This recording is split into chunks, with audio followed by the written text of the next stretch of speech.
I want to talk a little bit in this chapter about the management of a bank. Um, these last few chapters here really do focus on um, how a bank basically operates as a business, yet still has to instill depositor confidence and doesn't tear apart the economic system that surrounds it. So, what do commercial banks do? Commercial banks basically do two things. They um, accept deposits and they make loans with those deposits. And in this sense,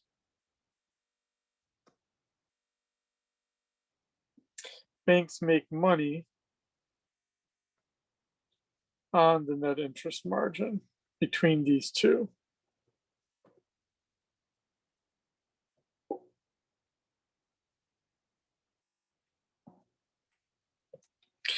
Um, and banks, then the role that they serve in the economic system, the reason why we need them is because they transform assets. They turn the assets of savers into the assets of borrowers and allow borrowers to basically buy things well before they'd be able to if they were left off on their own, which serves a good purpose.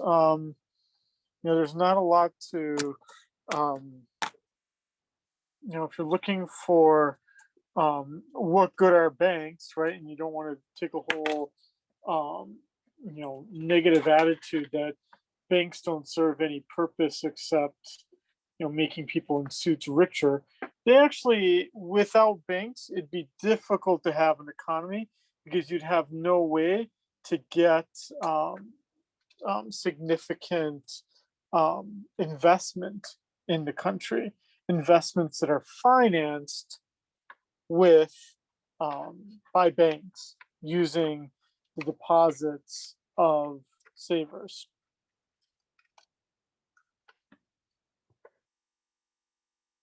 Now, commercial banks, again, that would be kind of like your Wells Fargo, your Bank of America, banks that we primarily see on the mainland that we don't really see here in Hawaii. We don't really have, I mean,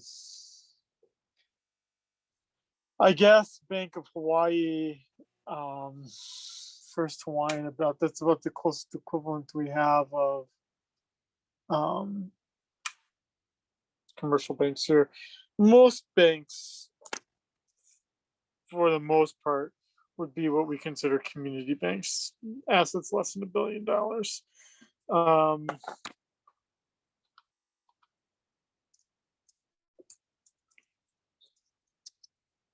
just going to look at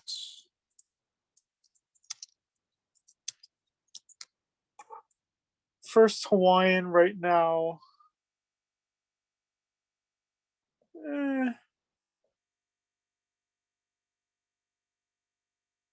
Is about $2 billion. So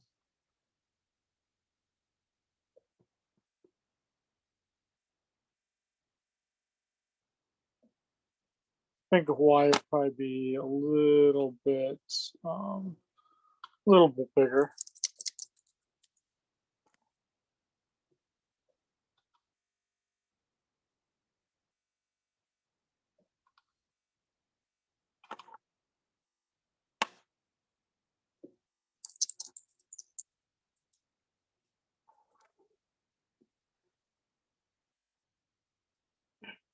Total deposits. Why is it so?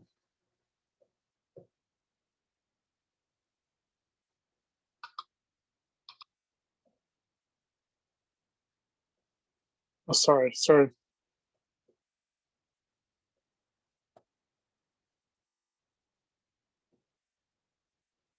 First Hawaiian has about 17 billion in deposits, and Banco has about 15 billion in deposits. Here on the islands, that's about in total deposits. That's about as close to about as close as you're going to get to a commercial bank. Community banks less than $1 billion.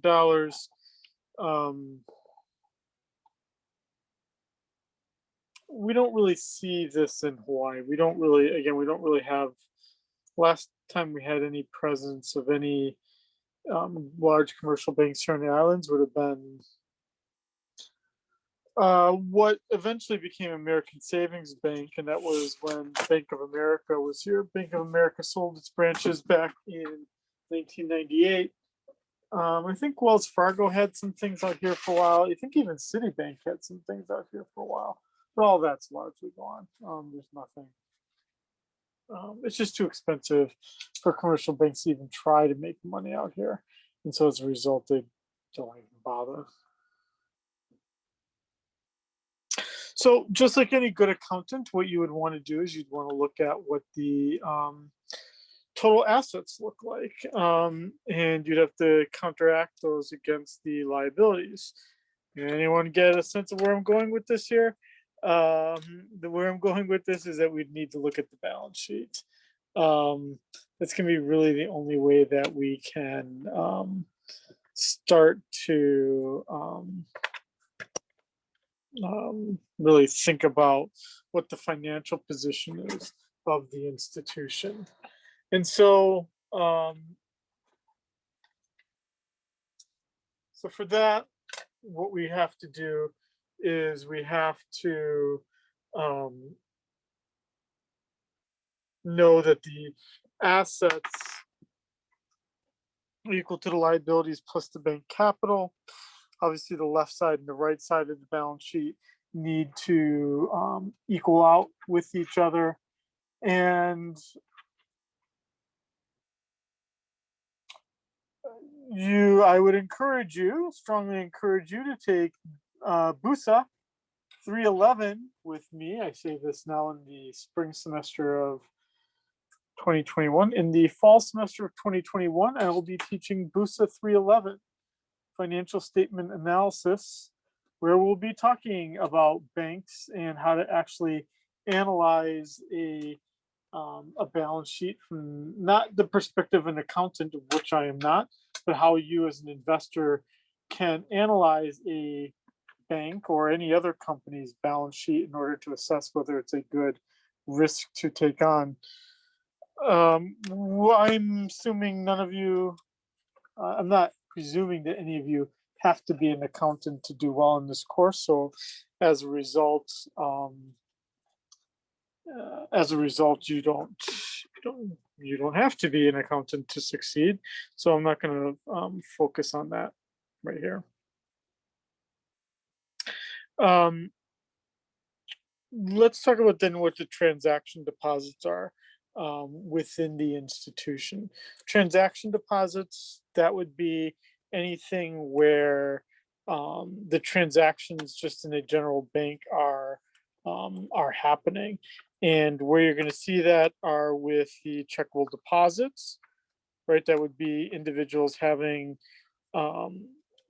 deposits that they can, that the bank basically has to hold most of that. They can't really be lending out too much of that because shareholders could be withdrawing that at any point.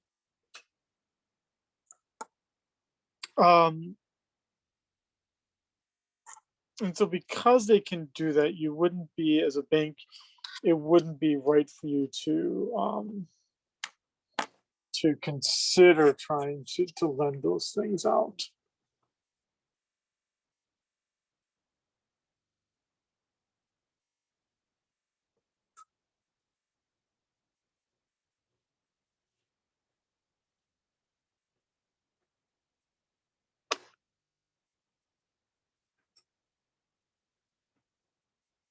Now, what is a transaction deposit, or just any sort of deposit here? What is that going to do for? What does that do for the, like, what is the characteristic, I guess, in general of any sort of demand deposit? In general, it's going to be anything where The maturity period is going to be less than a week. So a demand deposit, like a checking account, that would fulfill those conditions. Payable on demand. That's kind of like a checking account, essentially. Could be interest bearing, but it doesn't have to be. And I don't think that really distinguishes anything too interesting in terms of what's going on at the bank. This next part isn't as relevant anymore, but it used to be called Regulation N, um, and it's what limited a bank's ability um, to have to offer savings accounts and how many transactions you could do, and it was limited to six. That's not really as relevant anymore as it used to be. So we don't really need to worry too much about that anymore. So if anything, you can cross it out.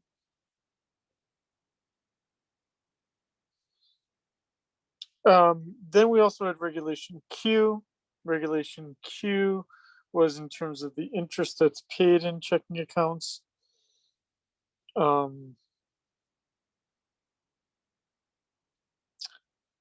Regulation Q eventually becomes abolished. I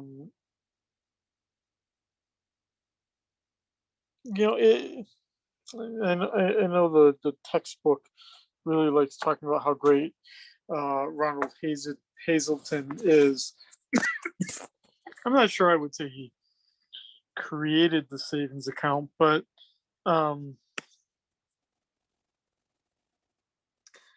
what Hazelton did is he made it easier for banks to serve a role in everyday transactions, such that by 2005, you really got the peak of check writing here in the United States. Certainly, when I worked at the Federal Reserve in the early 2000s, check writing was actually the central way that the Federal Reserve made money, and it guided a lot of our activities, even in the research division.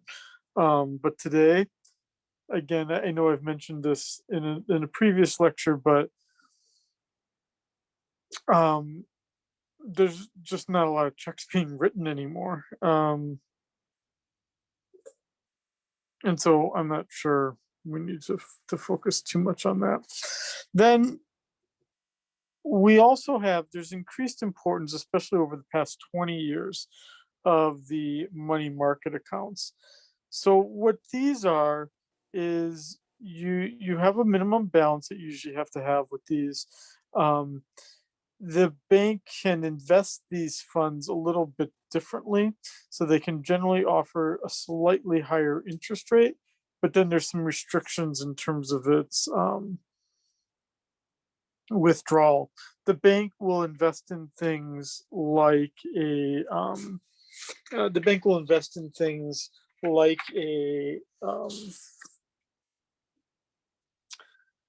something like a bond, a treasury bill, something that's a little bit earns a little bit more interest, so that the bank can in turn pay a little bit higher interest and get you to do that.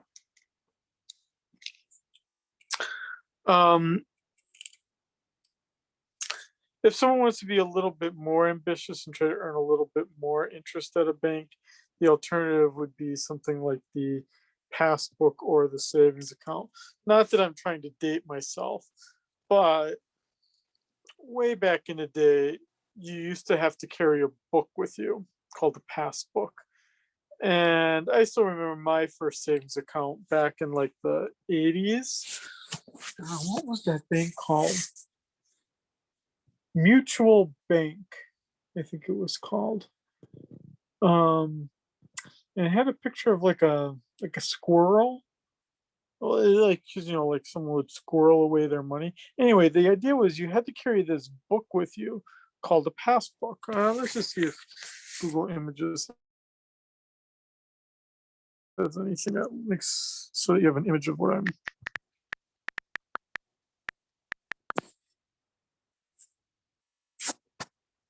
So I'm going to click on images. Could be offensive. Nope, it's not. Yeah, so you'd have to carry something like this. And so what it would do is anytime you went to the bank, you couldn't just say, like, here's my account number, and then they would do things. You'd have this book, and the book would print out. You'd give the book to the teller, and the teller would insert the book, and the book would print different things. I guess now it's called a vintage memory. Yeah, I guess I did date myself on that one.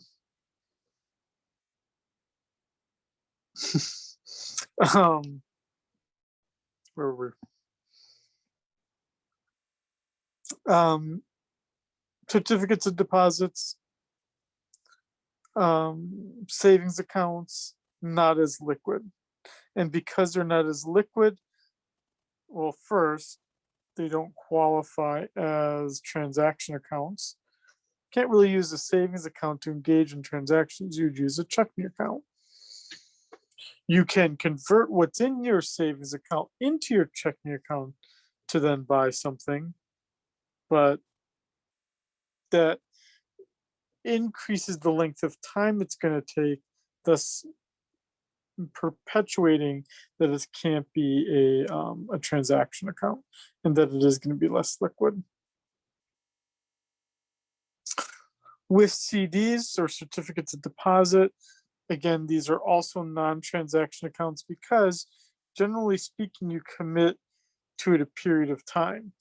And even if you do withdraw it early, you generally have to pay a penalty, as stated here.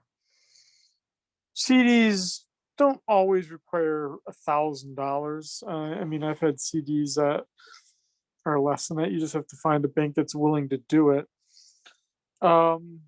I've never had one this big, but my wife has clients that have jumbo CDs, $1 million certificates of deposit, because they, just sold their house and they've got $1 million sitting around. They don't know what to do with it yet. The jumbo CDs generally pay a slightly higher rate, and generally speaking, you engage one-on-one with the bank, and depending on how desperate they are for cash, they might give you a pretty good deal. I'm not going to tell you which banks in Hawaii are weaker and are willing to do that, but there are some.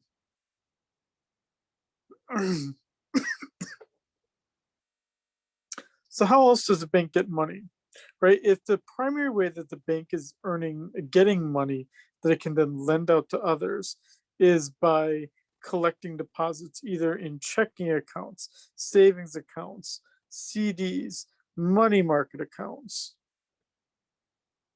well, then it can also raise cash in other ways.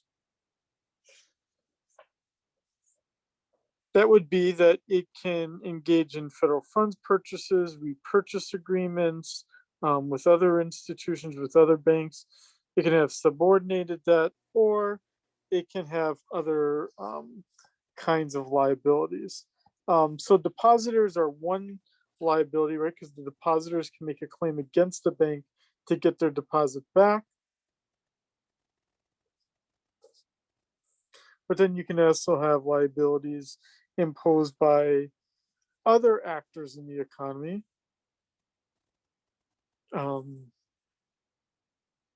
these purchases and agreements. Vault cash, banks don't like to hold it. It's a liability in so many ways. It's costly to hold bank cash. And when it's sitting in your reserves, you don't want to hold a lot of it.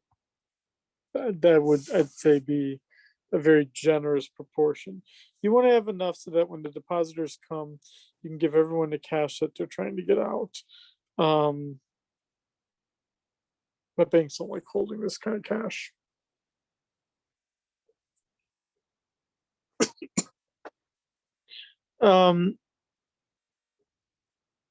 The lowest default risk asset in the world is the US Treasury. Um, the US Treasury security, that would be like the T bill or the bond. Those are government securities. The bill being of a shorter duration, 2 years, bonds being 10 years, 5 year, 10 year, 20 year, 30 year. There are other kinds of government securities out there. These would be from your government sponsored entities, your GSEs. It'd be like the TVA, Fannie Mae, Freddie Mac.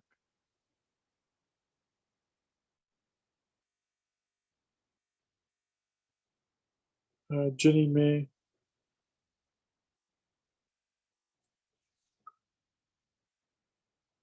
And those are kind of like government like organizations. The government basically has to bail out if they were to fail. These two securities together are extensively traded in a secondary market. There is a primary market for them, but the secondary market is much, much bigger. And some would say is much, much more interesting.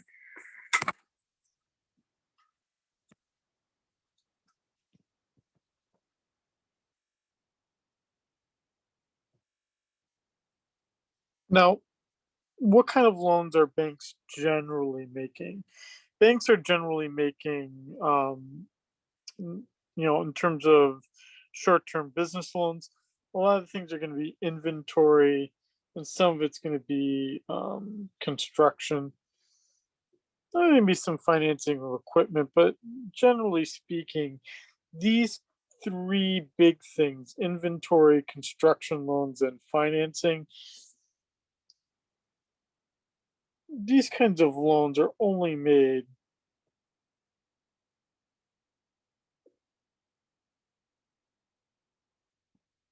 if there's a banking relationship, meaning you've got your checking account there, you personally know the banker, you do a lot of business with them. You're not going to generally get these kinds of loans just doing a cold application to a bank that you don't have any previous interactions with. And the reason why is because they're generally speaking unsecured. Because even the equipment, yeah, that would be an asset that you could lay a claim against, but most of the time the resale value is going to be so low, there's not a lot a bank would want to do by taking that on. Then, in terms of going from short term to long term, the long term business loans are a bit dicier. They're dicier because you've either got a project sort of loan. That would be like something like, if Hawaiian Airlines is going to swap out all of its planes, it's a very expensive thing for it to do, and there's no single bank that could possibly underwrite something that big. So you would have to have a number of banks go in that transaction together. Leveraged buyouts. Yeah, if you want to do, if a group of investors or a bank wants to do a leveraged buyout, you have to buy all the shares, and it's going to be very expensive, especially once others realize that that's what you're doing, because then the share price obviously increases dramatically. And then there's agricultural loans. I'm not sure that's too important because the government largely is involved with it and underwrites those things. For consumer loans, we should know these pretty well, especially the first one, credit cards. Because it's unsecured, meaning that there's no assets that serve as collateral, That's generally why the interest rate is so high.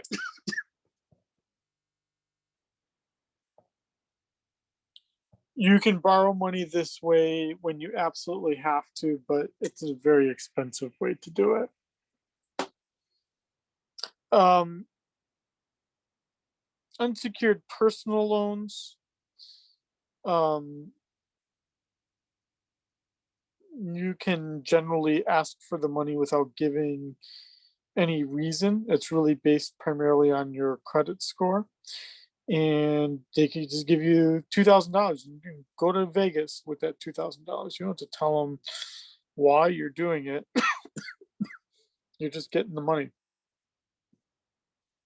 Related to the unsecured personal loan is an unsecured personal line of credit. I have one of these. You know, you get this when you've got like a checking account with like overdraft balance protection, right? Like if I just like forget to write down the check that I wrote, you know, and well, that's already dating me.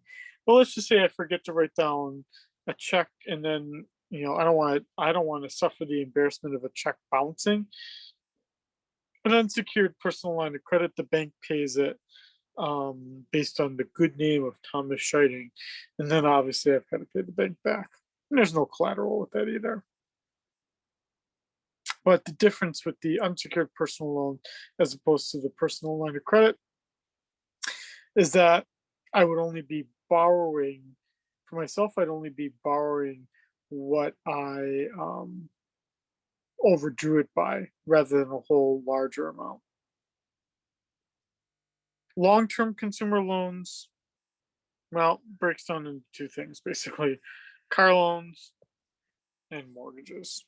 And I guess you could do the line of credit, but that's kind of related to housing. That's basically houses and cars and motorcycles, I guess, and boat loans. Um, when we talk of bubbles and concerns I even just have personally in the economy, a lot of it comes over here. And it all relates back to people just being overextended, both extending the amount of time that the auto loan is relevant for, but also engaging in home borrowing practices that are not sustainable.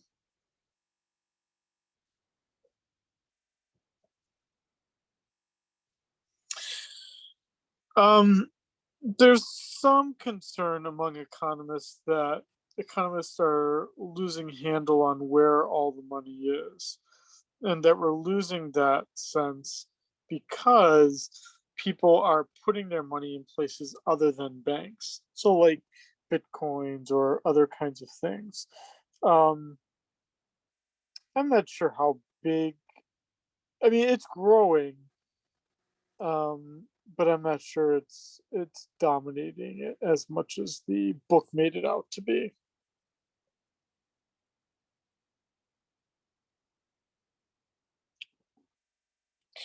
For the commercial letters of credit, um, what you say here is that for a commercial line of credit, um, it's kind of like a guarantee. It's a guarantee um, that the seller will receive its money. You use this when you've got like invoices going on, and you have to produce the product, right? But you might not be paid until after delivery or after 90 days or something like that. So what the letter of credit does is um, it assures the seller um, that the buyer will come through, and if the buyer doesn't, the bank is going to pay it out. Um, Banks will do this, but they're obviously creating a liability for themselves if you don't actually come through as the buyer and actually follow through on that transaction. So you'll pay a pretty extensive fee for it. You really only see this when we're talking about big purchase orders being made. And the seller, again, wanting to have some assurance that that purchase order is going to be honored.